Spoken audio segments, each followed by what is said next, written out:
You don't have to have real water to make plants grow.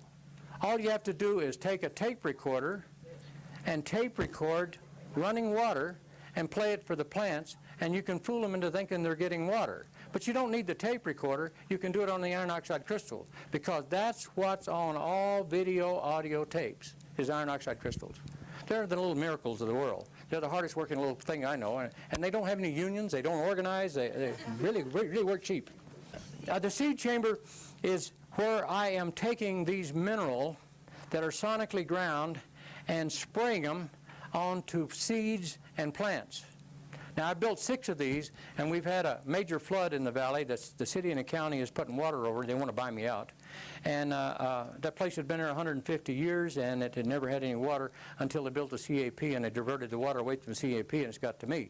The federal government don't want to pay any more flood losses, so they're telling the city to buy me out, but the city wants to pay us what we paid for it so many years ago. That's the seed. This is a greenhouse.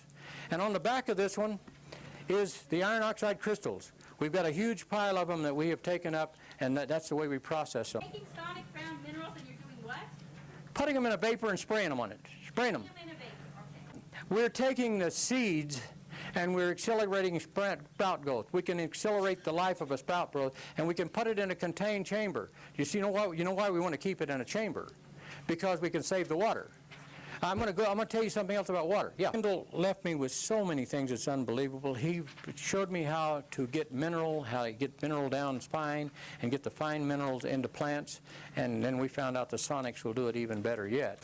We can take an atomic absorption test, and we can find an ounce of gold in a ton of this black sand. But we can blow it apart with sonic sound, and we can find 3 ounces of gold. Where in the hell is it coming from? It's allotropic, I think. Anyway. What is a sonic grinder, Joe? It's a glorified police whistle with about 500 cubic inches of air going through it. And what it's doing is blowing the things apart with sound inside. It's some of Tesla's Star Wars stuff. I don't care if I get the gold out. I'm not interested in the gold coin. I want the gold to work for me. I'm more interested in the allotropic power of the gold than I am. Now let's talk about gold. How many of you know what vitamin D is? It's deuterium. Deuterium is oil of gold. The cod liver oil is the greatest source of it. Codfish swim on the top of the ground, the water, and the sun shines on them, and they're in this cold water, and they spend as much time as they can on the surface. And the meat picks up the deuterium, and the deuterium is one of the best sources there is. So when Grandma give you that cod liver oil, it might taste like hell, but I'm telling you, it was awful good for you. The fish, the cod liver oil, are getting the sun in their tissue, right? And the sun. Now, I can show you, I can tell you, and it's kind of cruel the way I proved this to myself, but you can take a gold rod and take a welding machine, and you can take and tape his eyes open. And you can take the rod and flash it over here. How many of you have ever been burnt by the welding rod? That's the metal of the welding rod that went through the air. So if you do that with a rod with gold, and you tap it there, and you take the rabbit's eyes out. I give him a little Novocaine.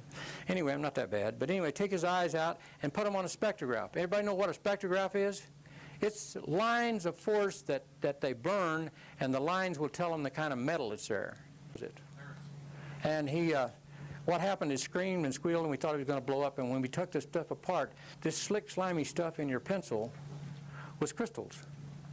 And we call this crystals near diamonds. I thought maybe it'd make a great filter.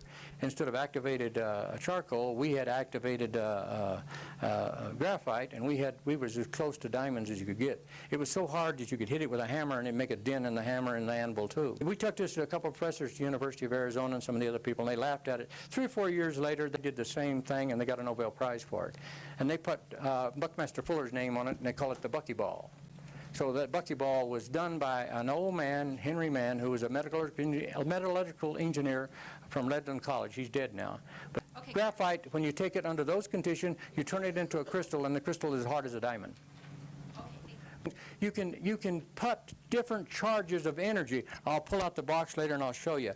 You can put charges of energy in titanium. You can put charges of energy that's really beneficial to life in almost anything. Incidentally, how many of you people know that Edison did tremendous work on iron oxides. He made it into furniture, made it into houses, and through it he's got to keep going until he made Portland cement, and he made Portland cement, and his biggest money maker of all the things he did was not the light bulb, but the cement.